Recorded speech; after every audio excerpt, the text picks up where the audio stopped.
Olá, estamos começando mais um Notícia Crimes, o podcast do INEDIP, e hoje eu, Bruno Queiroz, vice-presidente do Instituto, conduzirei essa conversa sobre direito penal econômico, tendo hoje o imenso prazer de ter comigo a professora doutora Ilana Martins Luz, doutora em Direito Penal pela Universidade de São Paulo, mestre em Direito Público pela Universidade Federal da Bahia, advogada criminalista destacada, com atuação destacada no âmbito nacional. E o nosso tema hoje é um tema bastante relevante para todos aqueles que são interessados em direito penal econômico. Nós vamos falar hoje sobre lavagem de dinheiro, mas vamos verticalizar a nossa conversa sobre lavagem a partir da jurisprudência em tese do Superior Tribunal de Justiça, que nos últimos anos tem sim efetivado bastante entendimentos acerca dessa matéria, que é uma matéria bastante complexa, né?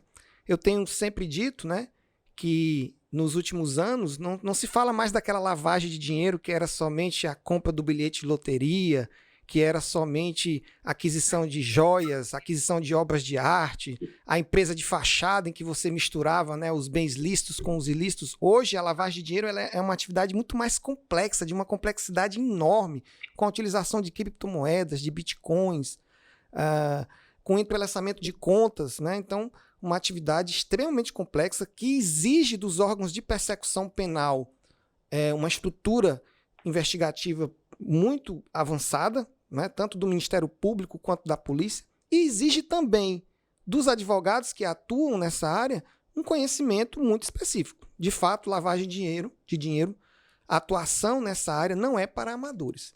Então, hoje nós temos aqui essa grata satisfação de trazer para essa conversa uma das advogadas de maior brilho, de grande destaque no âmbito nacional, a professora doutora Ilana. E eu já vou começar, professora Ilana, trazendo um tópico que é bastante instigante, que é justamente o tema da autolavagem, né? Existem decisões do STJ no sentido de que o lavador, aquele que pratica a lavagem, ele pode ser também o mesmo autor do crime anterior. E, nesse caso, não se aplicaria, portanto, o princípio da consunção, desde que os atos de lavagem sejam atos autônomos em relação ao crime anterior. O problema é que, desde a Operação Lava Jato, tudo virou lavagem. E aí existe assim, uma zona cinzenta, mais ou menos, que gera assim, uma grande dúvida entre o momento em que termina, por exemplo, a corrupção e começa a lavagem. Então, existe... O que se percebe muitas vezes é que há uma sobreposição de tipos penais e uma flexibilização da lavagem de dinheiro. Então, eu gostaria já de começar a ouvir a professora Ilana nessa temática espinhosa, mas evidentemente que ela tem todo o gabarito. Então, professora Ilana, seja muito bem-vinda e eu já começo passando a palavra para ouvi-la em relação a esse tema, sobre a autolavagem e a jurisprudência do STJ. Seja muito bem-vinda. Bom, Bruno, obrigada. Primeiro, queria agradecer aqui o convite, dizer que é uma honra estar no podcast. O INEDIP é um instituto que eu acredito muito. Eu acho que a gente, embora eu moro em São Paulo hoje já há algum tempo, mas eu acho que no Nordeste a gente produz muita coisa positiva. E eu via muito, quando eu morava em Salvador, que geralmente todo mundo vinha para São Paulo, para o Rio, em busca de pesquisa, enfim, de novos contatos no direito.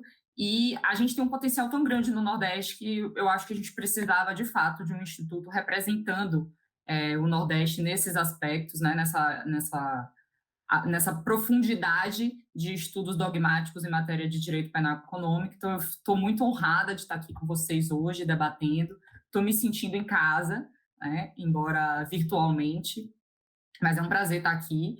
E dizer que é muito bom ter amigos, né? Porque os amigos, é bom que os amigos vão, te elogiam, assim, supervalorizam a sua pessoa, então Justo elogio. ótimo.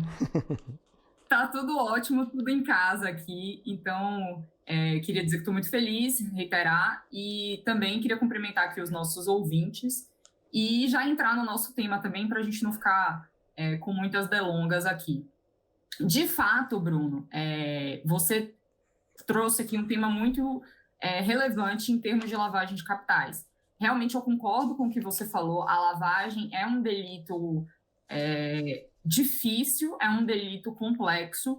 Eu costumo dizer para os alunos, né, que enquanto a gente está aqui estudando a lavagem, né, entendendo primeiro o que é lavagem, estudando o que é lavagem, o lavador de dinheiro, né, o perspicaz, né, não o batedor de carteira da lavagem, mas o perspicaz, ele está a 3 passos, 5 passos, 10 passos na nossa frente, né? Então, assim, é uma conduta de muita complexidade, sobretudo porque é uma conduta que é realizada aí em diversos setores da economia, e a gente no direito tem um pouco de lacuna, eu chamaria isso até de uma lacuna ontológica, né?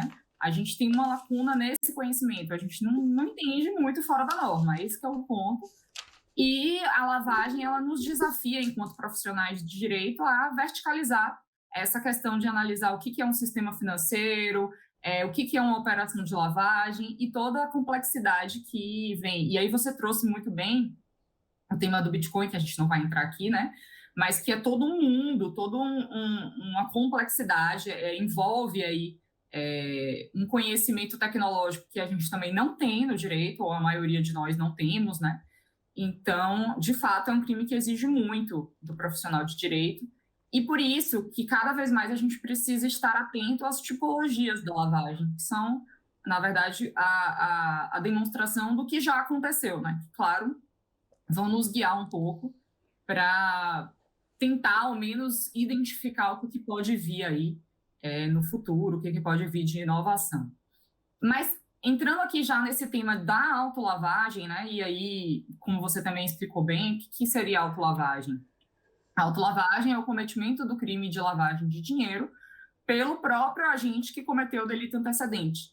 E aqui só começando do básico, porque eu também não sei até que ponto os nossos ouvintes são ou não versados na questão da lavagem, basicamente dizer que a lavagem de dinheiro nada mais é do que a ocultação ou a dissimulação da natureza, da localização, da origem de um produto de crime antecedente. Ou seja, o que o lavador faz? Ele basicamente oculta e dissimula características de um bem que é produto do crime.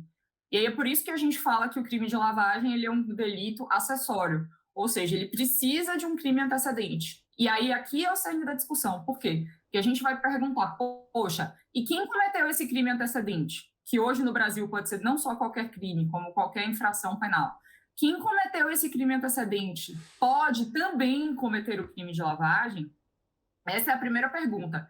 E essa discussão, quem se lembra, né, quem estuda o tema, sabe que essa discussão chegou muito forte no Brasil com o mensalão. Verdade. No mensalão ficou claro, o STF definiu que seria possível punir a autolavagem por algumas razões.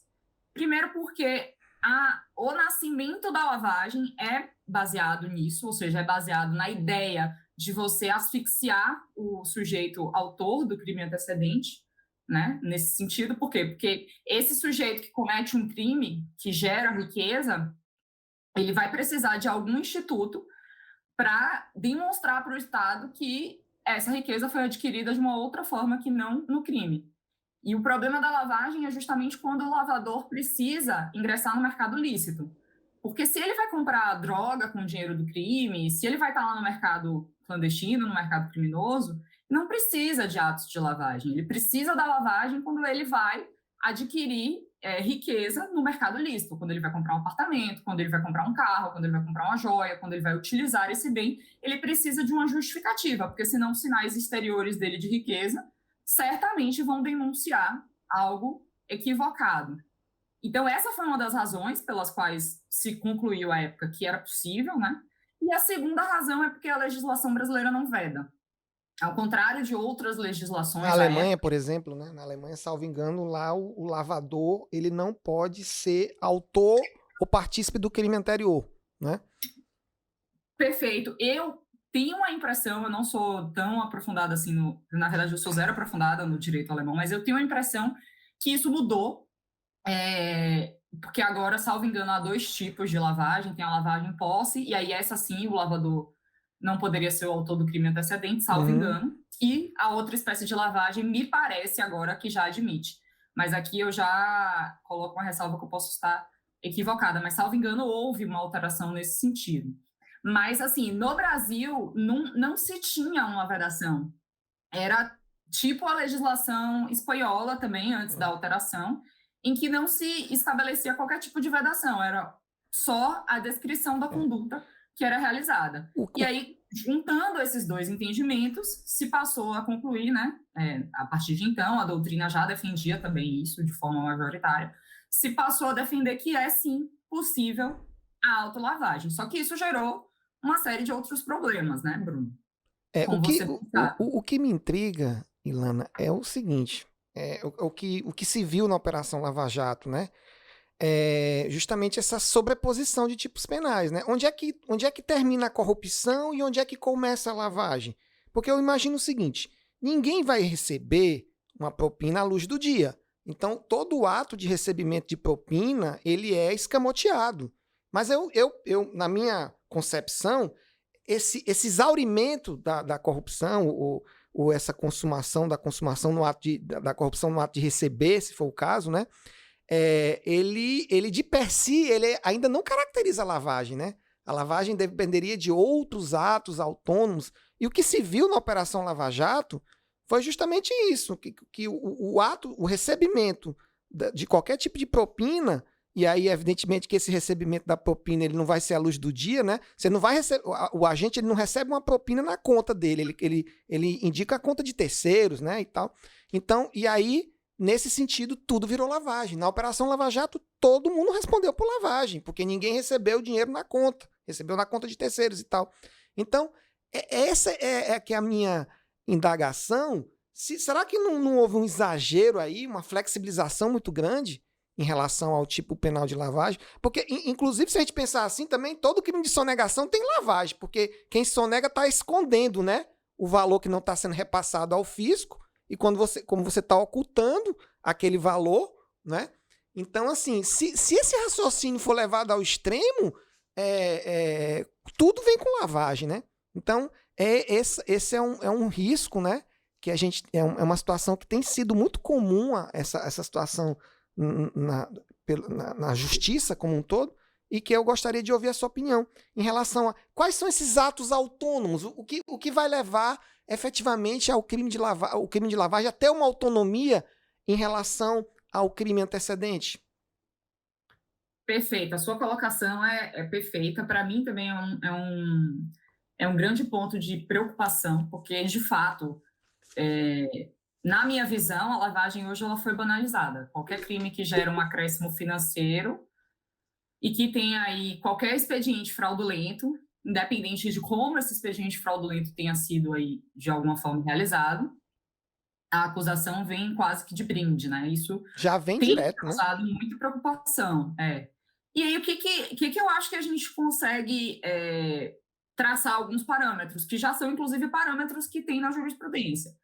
Eu vou falar primeiro do caso da corrupção e da lavagem, porque esse sim é o caso que está mais, né, em voga, por conta do que você falou aí, da Operação Lava Jato, e por conta de algumas características do tipo de corrupção, vamos falar disso. E eu acho que a gente também tem um caminho para falar de autolavagem e exaurimento, do crime, da diferenciação entre o que seria autolavagem e o que seria exaurimento do crime antecedente em geral, né? Não só nos atos de corrupção em si. E aí, veja, na minha opinião, com base aí também em entendimentos tanto doutrinários quanto jurisprudenciais, o que acontece na corrupção e na lavagem? Primeira coisa que a gente precisa ter em mente é que o crime de lavagem é ocultar ou dissimular a natureza, a origem, localização, etc., ou seja, as características, né, que estão ali listadas no tipo, de um bem, direito ou valor que foi proveniente de um crime antecedente. Então, o primeiro ponto que a gente precisa ter em mente é o seguinte: olha, o valor tem que ser proveniente do delito antecedente, né? O bem, direito ou valor tem que ser proveniente, tem que ser originado do delito antecedente. O que me faz crer que é o seguinte: olha, o sujeito só consegue realizar a lavagem quando ele está na posse.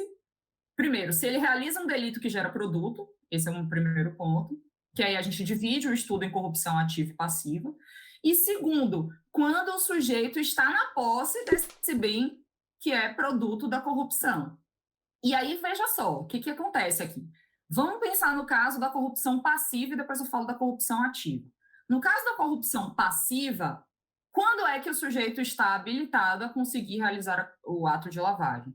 Na minha visão, se o crime exige ocultar ou dissimular a natureza, a origem, etc., de um bem, direito ou valor, produto de crime antecedente, eu preciso primeiro ter a posse ou a disponibilidade deste bem, né, deste bem, direito ou valor, que é produto de crime antecedente, só depois o que eu realizar na sequência, né, pode começar a ser enquadrado ou não como lavagem. E aí, claro, não necessariamente tudo que for feito vai ser enquadrado como lavagem. Esse é o ponto 2 que a gente vai entrar lá na frente. Perfeito. E aí, o que eu vejo nas denúncias? Na grande maioria dos casos, existe aí todo um esquema sofisticadíssimo, não podemos negar. Existe todo um esquema muito sofisticado para fazer o dinheiro chegar ao corruptor passivo.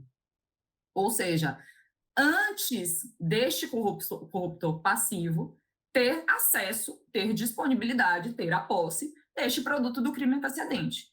Então, não me parece que isso possa ser lavagem, porque a ocultação ocorre antes, até mesmo, do cometimento desse crime antecedente, da finalização desse crime antecedente de corrupção. Até mesmo porque o tipo de corrupção é claro, né, de corrupção passiva, é claro em estabelecer que o pagamento da propina, né, pode se dar de forma direta ou indireta. Então, enquanto eu estou falando ali de pagamento indireto, me parece que estamos falando ainda de um momento de corrupção, de exaurimento da conduta anterior, né, de solicitar ou de aceitar promessa. Então, eu não poderia falar de lavagem neste momento por isso. Somente poderia falar de lavagem quando este sujeito, ao receber o dinheiro, né, ao receber essa quantia, esse bem, direito ou valor, aí sim ele realiza um segundo ato autônomo. Perfeito, exatamente. O que a jurisprudência do STJ fixou, né? Que isso, inclusive, foi uma discussão muito forte no Mensalão, e originalmente não foi acatado esse entendimento. Esse entendimento ele muda lá nos embargos infringentes, né? Com a discussão que tem após os embargos infringentes de que eu não poderia ter aí a dupla incriminação. Inclusive, Lana, essa decisão, esse último entendimento que foi divulgado há pouco tempo no STJ sobre a autolavagem, né? Foi justamente o que você está narrando, né? Era um esquema, um suposto esquema de corrupção no TRT da primeira região, e aí houve o repasse de propinas para esses desembargadores, né? E posteriormente, depois que esses desembargadores tiveram a posse do dinheiro, eles fizeram, né? Saques, fizeram um distanciamento, fizeram contratos com escritórios de advocacia e tudo, para distanciar o dinheiro da origem ilícita, né?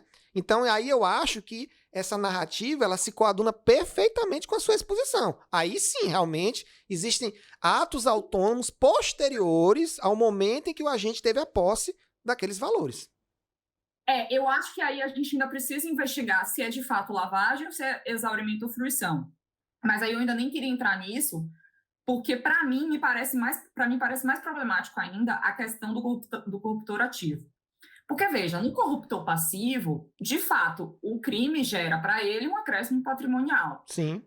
Existe essa discussão se ele recebeu, se ele não recebeu, enfim, para mim ele só pode cometer depois de receber, esse é o entendimento que está prevalecendo. Mas, para o corruptor ativo, a situação para mim é ainda mais problemática, porque para o corruptor ativo, o produto do crime não é o valor que ele paga a título de propina. Porque o valor que ele paga a título de propina, inclusive, é decréscimo patrimonial. Né? Ele deixa de ter aquela quantia. A vantagem devida para o corruptor ativo é, eventualmente, se for o caso, né, o ato que o funcionário público vai praticar. O favorecimento, né? Exatamente. Exatamente, que inclusive nem é exigência de nenhum dos dois tipos.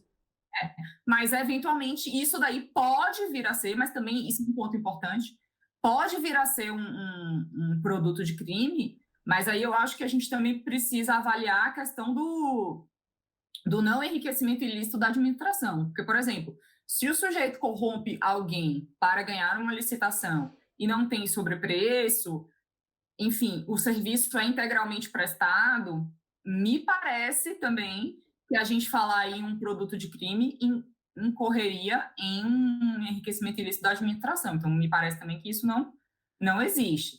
Né? O lucro que a empresa ganha legitimamente, ainda que tudo bem a licitação seja fraudada, eu fico muito em dúvida se a gente pode falar disso como produto de crime de corrupção ativa. Mas tudo bem, é uma discussão.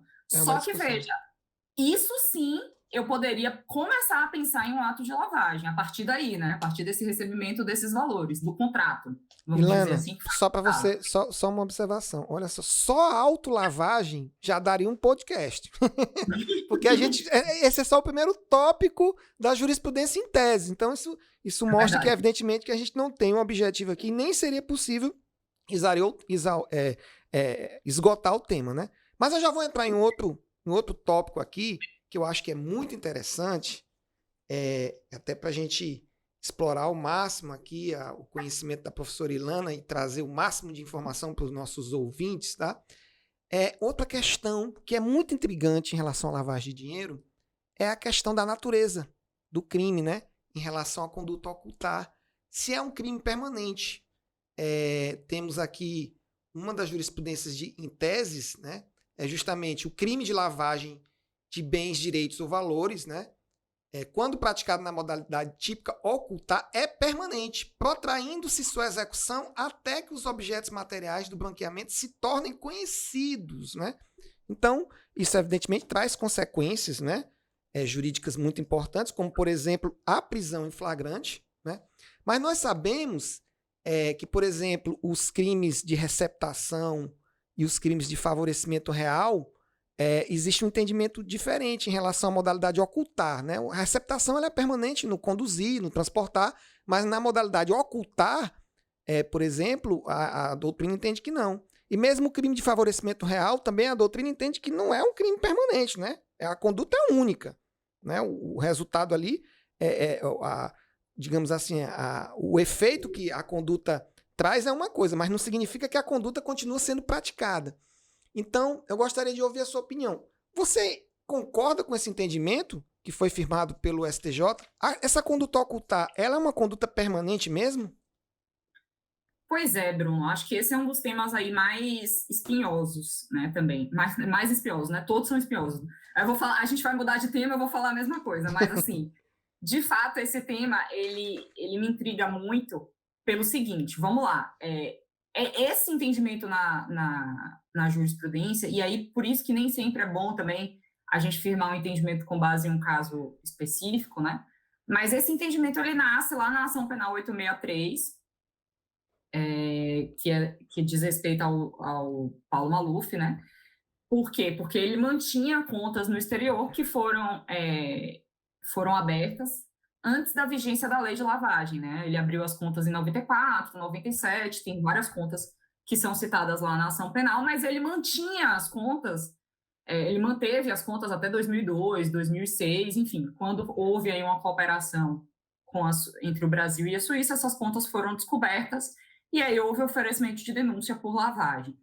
E um dos pontos que a defesa bateu foi no sentido de que não tinha crime de lavagem, primeiro porque a lei não estava em vigor na época em algumas condutas, e em segundo lugar, ainda que a gente tivesse lavagem na época, o crime já estaria prescrito, né? Porque, salvo engano, a denúncia foi recebida ali em 2011, e ele já tinha mais de 70 anos. Então, a discussão ela começa no Supremo por conta disso, e aí, no momento da condenação, se chega à conclusão de que o crime de lavagem na modalidade ocultar era permanente, ou seja, enquanto o sujeito mantém a conta no exterior, né, e movimenta essa conta no exterior, você está falando aí de um crime de lavagem permanente. E, com isso, a prescrição somente começaria a contar da data em que cessa a permanência, que foi aqui, no caso, a data em que esses valores são descobertos. E aí, no voto, né, no inteiro do acórdão, fica muito claro que ele diz assim, olha, na modalidade ocultar, o crime é permanente. E aí ele faz uma analogia, inclusive, com o crime de ocultação de cadáver, que ele diz que o crime de ocultação de cadáver também é permanente, e aí ele fala, olha, nesse caso a gente aplica também o mesmo raciocínio. E aí eu vou te dizer uma coisa, em todas as minhas publicações, na minha tese de doutorado, no capítulo de livro que eu fiz com o professor Vladimir, eu sempre me posicionei no sentido de que o crime de lavagem é sim permanente. Mas Não que eu tenha mudado de opinião, mas estou refletindo um pouco sobre isso. Por quê? Veja, o crime é ocultar ou dissimular a natureza, origem, localização, disposição, movimentação ou propriedade de bens, direitos ou valores provenientes direta ou indiretamente de infração penal. O crime não é ocultar o bem, esse é um ponto. É ocultar uma característica do bem. E aí me fica, e eu, de fato, eu não tenho essa resposta para dar para vocês, eu preciso realmente refletir um pouco mais, mas aí fica a dúvida se em todos os casos ele é permanente, porque assim, me parece que ocultar a localização, sim, seria permanente. Eu estou escondendo ali aquele bem, né? Equivalente a colocar uma conta em outro país, por exemplo, enfim. Me parece que tem uma permanência e o bem está ali submetido a escamoteamento, né? Ou seja, ali você está numa situação de ocultação permanente. Mas quando você oculta a natureza, a origem, a movimentação, sobretudo, você movimenta de um lado para o outro e esconde que movimentou. Sim. Não sei se é permanente. Estou muito tentada a mudar de ideia, mas confesso que ainda não tenho uma opinião formada sobre se seria ou não permanente, sabe? Mas eu acho que a gente precisa refletir um pouco em relação a isso. Por quê? Porque o que eu vejo da doutrina falando, a justificativa disso, sempre me soa no seguinte sentido: olha, o bem está ocultado, mas não é necessariamente o bem que está ocultado. O bem está ocultado quando você fala de ocultar a localização, mas nas outras hipóteses não necessariamente. Então, eu, de fato, estou em crise com esse entendimento. De fato, é um entendimento que comporta várias interpretações. Eu fico imaginando, eu vi algumas decisões do Tribunal Regional Federal da 2ª Região, naqueles casos de parede falsa, que os acusados eles escondiam algumas centenas de milhares de reais naquelas paredes falsas. Encontraram R$1 milhão, né? E o dinheiro ficou lá, escondido num apartamento, numa parede falsa. Aqui dali foi entendido como ocultar, né? A modalidade de ocultar. Mas eu fico pensando o seguinte: o sujeito chega, cava um buraco, faz uma parede falsa e joga o dinheiro lá dentro e vai embora. Ele vai para casa. Ou aí vai viver a vida dele. Ele não precisa continuar praticando a conduta. A conduta é uma só, entendeu? Então, assim, do ponto de vista da ideia de crime permanente, que é aquele cuja consumação se prolonga, mas eu tenho que continuar praticando a conduta, como, por exemplo, no caso de um sequestro, em que a vítima fica ali no cativeiro, mas eu continuo ali praticando a conduta, é diferente de praticar uma conduta de um ato que se consuma num instante só, né?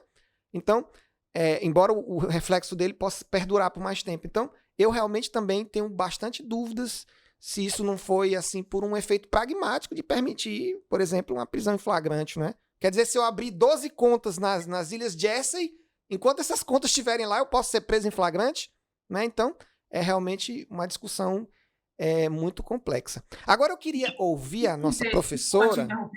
Desculpa te interromper rapidinho, só para concluir. Uhum. A gente nem precisava dizer que o crime era permanente nesse caso, que é o precedente, né, o leading case. Uhum. A gente nem precisava dizer que o crime era permanente, na minha opinião, para afastar a prescrição.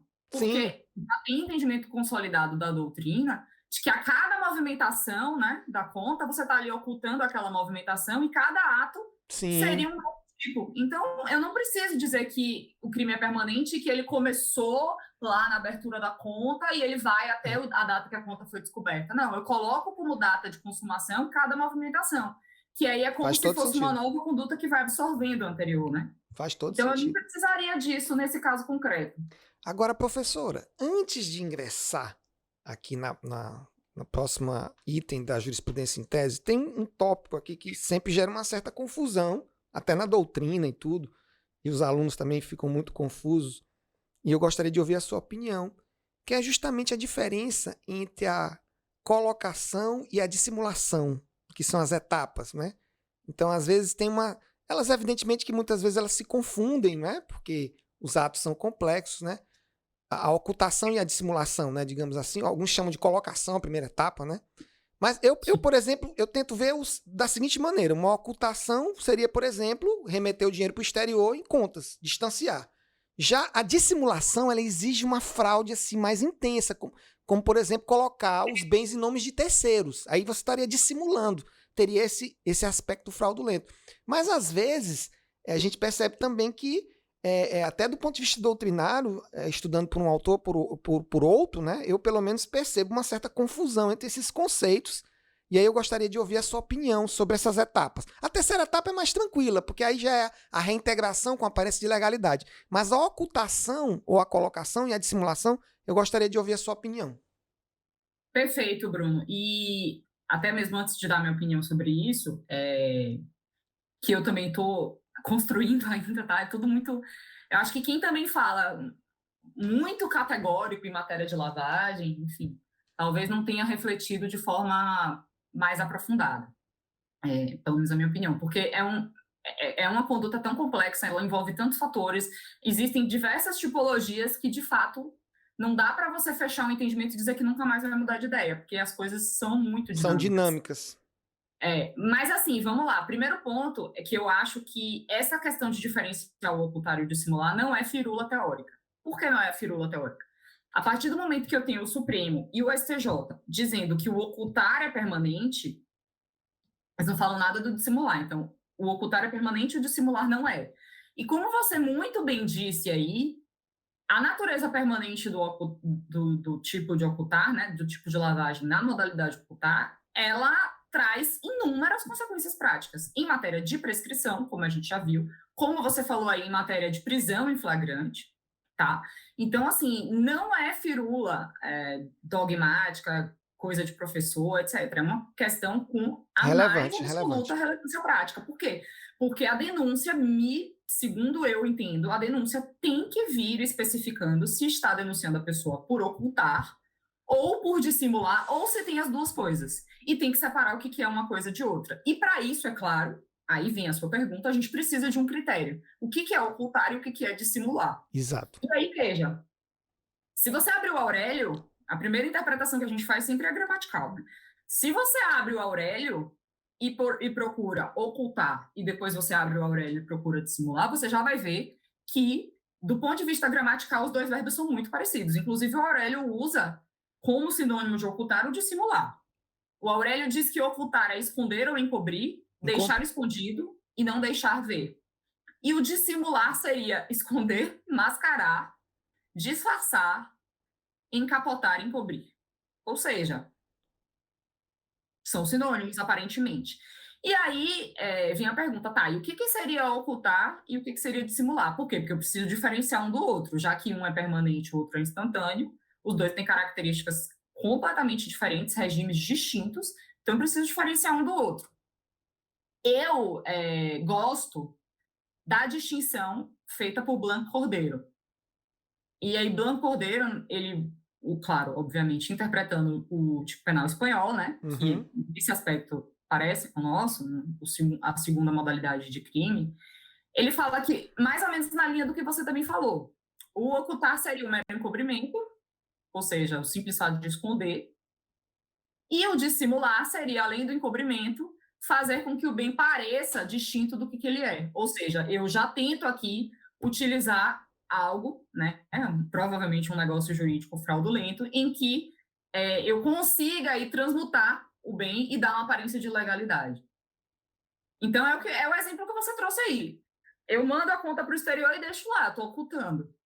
Agora, eu coloco no nome, eu mando a conta no nome de terceiro. Para mim, ainda está ocultar, porque se alguém descobre a conta no exterior, eu não tenho nenhum negócio jurídico para justificar essa quantia.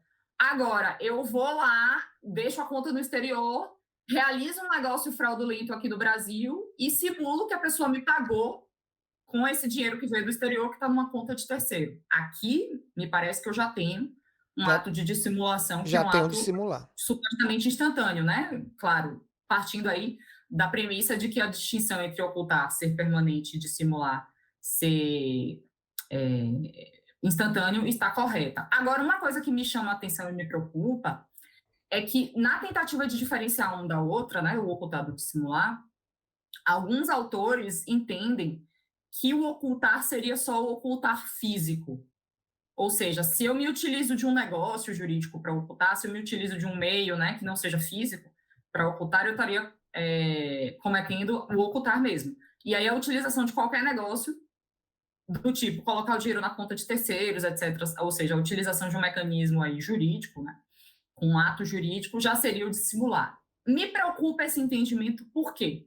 Porque aí vem o que você falou da jurisprudência do TRF2.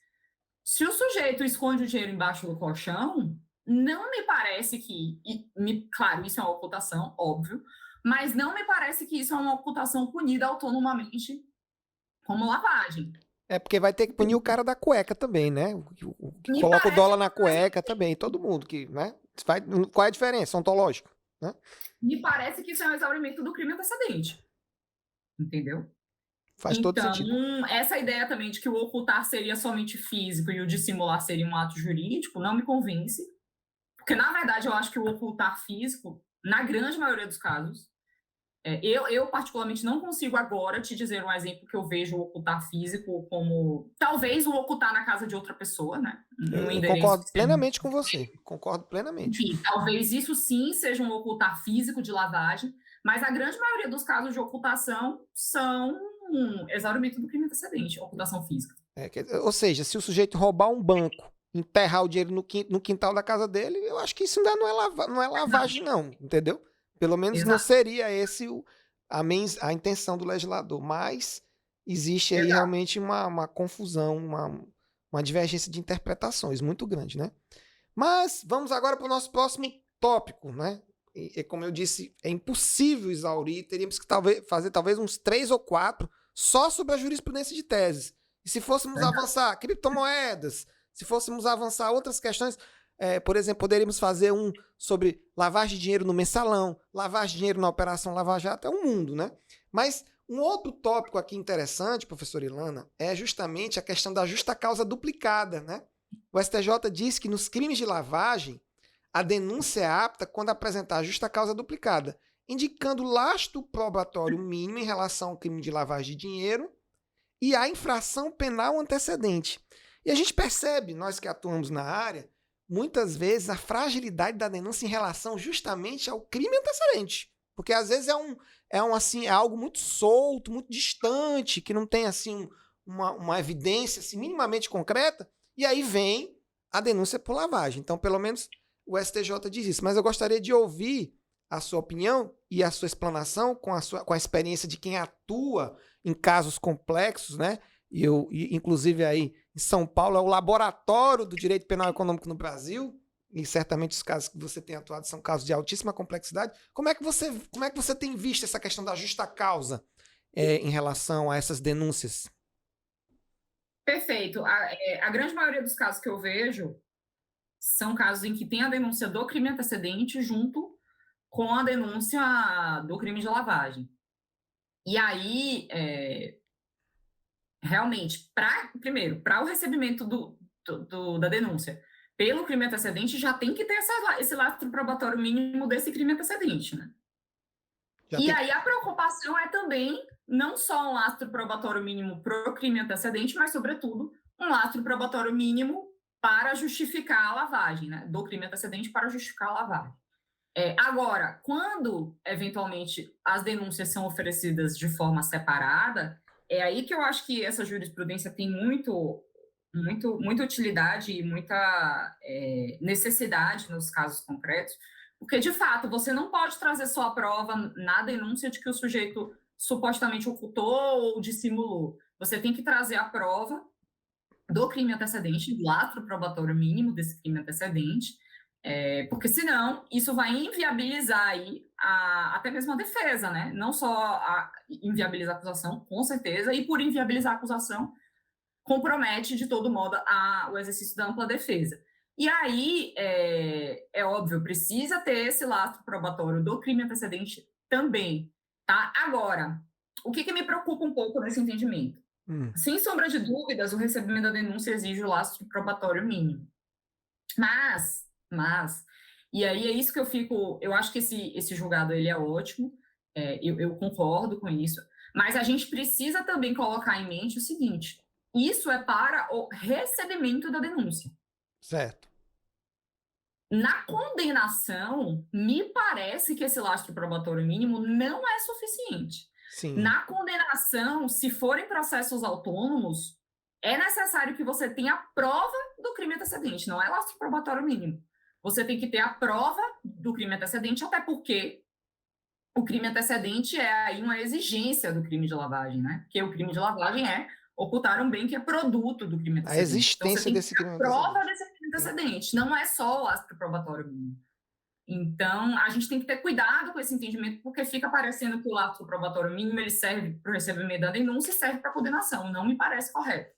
Para a condenação, é preciso, de fato, que o juiz abra um capítulo naquele processo específico, falando, olha, o crime antecedente de corrupção, sei lá, qualquer um que seja, está aprovado por isso, isso, isso e isso. Obviamente que eu estou falando, né, da hipótese da denúncia de lavagem autônoma. Se for uma denúncia de lavagem em conjunto, eu imagino que o juiz já vá estabelecer a prova da materialidade da autoria em um capítulo específico e aí fica mais fácil ir para a lavagem, né? Claro que o fato também, aí é um outro ponto, de estar aprovado o crime antecedente não necessariamente prova a lavagem também, são duas provas autônomas na sentença, segundo me parece. Professora, e agora um tema também, que ele passa aqui também, porque o STJ também já enfrentou esse tema também, mas a questão da cegueira deliberada, que tem sido assim utilizada de maneira muito, eu pelo menos entendo que de maneira muito amadorística, e muitas vezes, até porque é uma teoria até desnecessária, porque aqui no Brasil a gente já tem a disciplina do dolo eventual, né? Ela foi, digamos assim, nos Estados Unidos lá tem uma realidade diferente, né? E aqui no Brasil, às vezes a gente copia uma teoria, às vezes essa teoria é copiada e sem uma análise concreta, né? E a gente tem visto essa utilização dessa cegueira deliberada de maneira muito... há poucos dias eu fiz uma instrução em relação ao crime de lavagem, né? Evidentemente aqui sem falar nomes, mas o meu cliente foi acusado de lavagem por ter feito a venda de 5 casas e essas casas depois se verificou que elas pertenciam a uma pessoa que tinha sido condenada por tráfico, né? E nós provamos na instrução que ele foi procurado por um corretor, né? E ele também era corretor, na verdade ele é daqueles corretores que vendem várias coisas, vende carro, vende gado, vende imóveis, ele daqueles comerciantes mais informais. E aí, quando ele foi procurado pelo outro corretor, eles venderam essa casa, né? E o parceiro dele, o corretor, ficou de fazer toda a parte de documentação, né? Eles fizeram toda a parte de documentação e ele recebeu a corretagem dele. E aí, só que o parceiro dele colocou o imóvel no nome de 2 mulheres, né? E aí, durante a instrução, nós conseguimos comprovar, inclusive com o depoimento das duas, que elas nem conheciam o outro cidadão.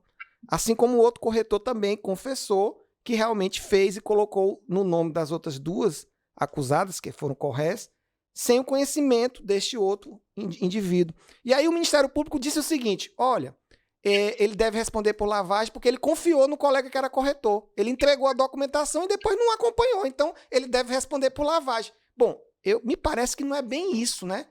Não é bem isso, né? Houve sim um negócio jurídico, mas não significa que ele assumiu o risco. Né? Então, como é que você enxerga essa questão da cegueira deliberada no crime de lavagem? Olha, eu acho muito complicada, primeiro ponto, essa questão da apropriação no Brasil de teorias que são construídas, né, em outros contextos, sem a devida particularização, que no Brasil a gente é diferente, nosso sistema é diferente, a gente, claro, está totalmente autorizado a estudar fora e a trazer o que tem de fora, de bom lá fora para cá, mas, enfim, com parcimônia. Me preocupa muito o uso da teoria da cegueira deliberada no Brasil em relação à lavagem, especificamente. Primeiro, porque eu nem sei, confesso, se a lavagem admite dolo eventual. Porque me parece que existe um fim transcendental de reinserir o bem no mercado, né? Entendendo a lavagem enquanto processo. Me parece que existe esse fim transcendental que é incompatível, na minha visão, com o dolo, que justamente por ser um dolo específico, né, é incompatível com o dolo eventual. Agora, foi retirada aquela expressão ser improveniente do crime, né? Que alguns entendiam que era indicativo de dolo direto. Então, como foi retirado, então muitos autores dizem não. Então, agora cabe o dolo direto e o dolo eventual. Mas eu concordo com você. Perfeito. Eu também eu entendo quem defende no sentido contrário, mas eu acho que o fim transcendental ele está no entendimento aí do processo de lavagem. Mas, ok, vamos supor, partir da premissa de que a gente aceita, né, o dolo eventual na lavagem. O que me preocupa? Me preocupa que foi utilizado aí a questão da lavagem como uma mera ignorância. Ou seja, a hipótese de erro como dolo. E um dos elementos centrais do dolo é o conhecimento, né? O erro, inclusive, é tratado no direito brasileiro como uma forma de ausência, o erro, né, a ausência de conhecimento, é tratado aí como erro de tipo que exclui o dolo. Então, essa é uma primeira preocupação. E segundo, com o uso deturpado da doutrina, porque, na verdade, a doutrina ela não é uma mera ignorância. Ela que é me parece a situação que você trouxe aí. Existe aí a questão do sujeito que constrói barreiras para o conhecimento dele, ou seja, não é aquele sujeito que não quer simplesmente enxergar. A evitação da consciência, a evitação da consciência. Barreira para não enxergar, entendeu? Perfeito. Então, essa é a grande preocupação que eu tenho. Vocês aí do Ceará foram pioneiros no uso da cegueira deliberada de lavagem, né? O caso do Banco Central é o precedente brasileiro por excelência da utilização da cegueira deliberada, que depois foi reformado pelo TRF5, se eu não estiver equivocado. Foi isso mesmo. Foi isso mesmo. Então, eu acho muito complicado. Tem um livro muito bom para quem, nossos ouvintes aí que quiserem se aprofundar na questão da cegueira deliberada como um todo, né? Não só sobre lavagem, que é um livro da Márcia Alphonse que chama Punindo a Culpa como Dolo. Que é o que acontece muitas vezes, né? É muito bom esse livro.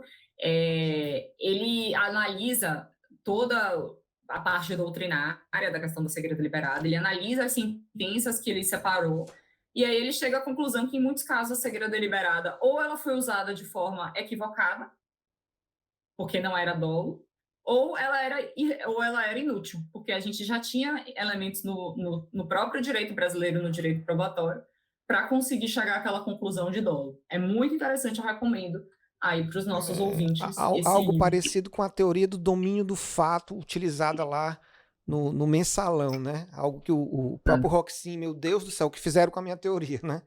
Mas aqui no Brasil eu tenho dito o seguinte, que nós não copiamos as teorias em japonês porque não sabemos, né? Porque senão já teríamos aqui algumas teorias do direito penal japonês, né? Mas, professora Ilana, já estamos aqui caminhando para o nosso o fim do nosso podcast. Eu quero agradecer imensamente a sua disponibilidade, dizer que somos muito felizes por tê-la como membro do INEDIP. Para nós é uma grande satisfação saber que uma professora do seu gabarito, da sua envergadura, a representação feminina que você hoje é para a advocacia criminal. E, aliás, eu tenho sempre dito aqui no Ceará, olha, nós precisamos ter mais mulheres na advocacia criminal. E eu sempre menciono o seu nome como um exemplo de conhecimento, de altivez, porque a gente percebe que ainda existe um certo preconceito com a mulher, a advogada criminalista, porque ela é frágil, porque ela não vai enfrentar o juiz, não vai enfrentar o promotor. Isso não existe. O conhecimento se impõe. O conhecimento é o maior poder. Então você é um grande exemplo e nós estamos aqui muito felizes por ter a sua presença e especialmente para falar de um tema tão relevante, tão caro para os estudiosos, para os amantes do direito penal econômico. Então fica aqui um forte agradecimento do INEDIP e também o convite, porque em breve nós faremos aqui um seminário e evidentemente vai ser um seminário presencial e é claro que a sua presença vai ser uma das presenças mais festejadas nesse futuro evento. Então, passo a palavra para as suas considerações finais. Bom, obrigada, Bruno. De fato, a gente precisa, não é só aí não, no Ceará, mas eu acho que no Brasil inteiro a gente tem muitas pesquisadoras super gabaritadas, muita gente boa estudando, mas eu fico muito triste de ver que em vários eventos a gente tem aí mesas só de homens, ou às vezes uma mulher só figurativa para, enfim, cumprir cota, né? E a gente não precisa cumprir cota, a gente tem não precisa estar ali só para constar, né? Só para ninguém não falar nada. Pelo contrário, a gente tem muito a contribuir. Eu fico feliz de estar aqui nesse espaço de diálogo com você. E com relação ao evento em Fortaleza, eu já estou com a roupa de ir. É só você me falar o dia que eu já estou totalmente preparada e tenho certeza que esse evento, que também me coloco à disposição para organizar, tenho certeza que vai contar aí com a presença de outras mulheres também, que tem muito a contribuir com a discussão do direito penal econômico no Brasil. Obrigada a toda a diretoria do INEDIP pelo convite e espero que esse seja o primeiro de muitos podcasts que a gente grave. Perfeito. Então, caros e caras, nós finalizamos aqui o nosso segundo podcast do INEDIP sobre direito penal econômico. Até a próxima.